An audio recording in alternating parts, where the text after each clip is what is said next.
Hi, in this video I will show you how to enable text to speech on the TikTok Android. So if you want to convert your text into speech and you want to enable this feature, so how you can basically do it. So first of all, you have to open your TikTok mobile application and you will see a plus icon on the main menu. From here, tap on it.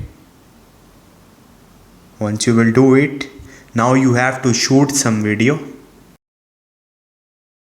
Okay, shoot is done now. Now you have to click on the tick button and you will see a text option on the left bottom.